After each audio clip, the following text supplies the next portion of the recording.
قال مصدر عسكري مسؤول إنه تم يوم أمس القبض على 3 أشخاص من إحدى دول القرن الإفريقي في منطقة غراز، وتجري أجهزة الأمن حاليا التحقيق معهم، كما تم إلقاء القبض على الإرهابي علي محسن الخولاني في منطقة الصحن، بالإضافة إلى 3 إرهابيين آخرين في مديرية صعدة، في الوقت الذي ألقي القبض على الإرهابي ناصر محمد علي التوبة بعد إصابته أثناء محاولته التسلل إلى مواقع شقراء شهوان بمديرية سفيان، وذلك بهدف الاعتداء على أفراد القوات المسلحة. وتم تسليمه إلى أجهزة الأمن بعد تضميد جراحه في مستشفى ميداني تابع للقوات المسلحة والأمن.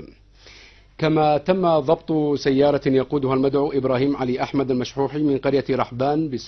بسحار أثناء محاولته تهريب كميات كبيرة من الوقود والديزل مخبأة تحت أكياس من البطاطا إلى العناصر الإرهابية.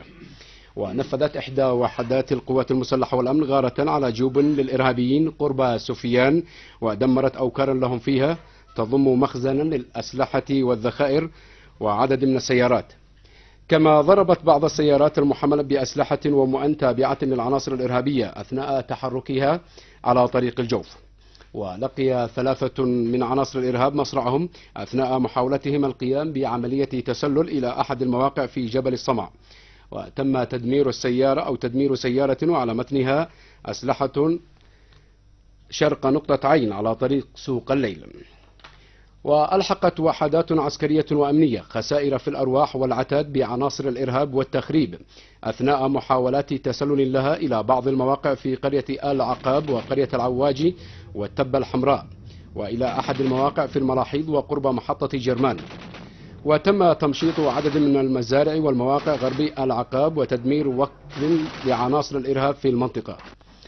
وأشار المصدر إلى أن أبطال القوات المسلحة والأمن البواسل وبالتعاون مع المواطنين قاموا بالإغارة على جيوب الإرهابيين في مناطق ظهر الحمار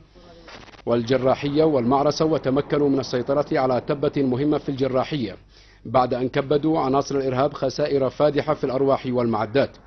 وضربوا تجمعات وأهدافا للإرهابيين في الحصامة والجرائب وباتجاه كمب صعدة وقرية السادة والعند والمدورة والقطاض وسبهلة وشبكة والكسارة والخرابة ودماج والعند. كما دمر أبطال القوات المسلحة أوكارا للإرهابيين غربي الصمع وشلوا حركتهم باتجاه الطلح والخفجي والعند وبني معاذ وطريق سوق الليل وفروة ووادي علاف. كما دمر رجال القوات المسلحة والأمن موقعا كانت عناصر الإرهاب والتخريب تتحصن فيه في منطقة محظة. إلى ذلك قال مصدر محلي إن عناصر الإرهاب والتخريب قامت بنهب مولدات الكهرباء وتركتر وشيول من بعض المناطق في مديرية منبه، بالإضافة إلى نهب ممتلكات المواطنين في قرية خميس والتي ينتمي إليها الشيخ المرحوم علي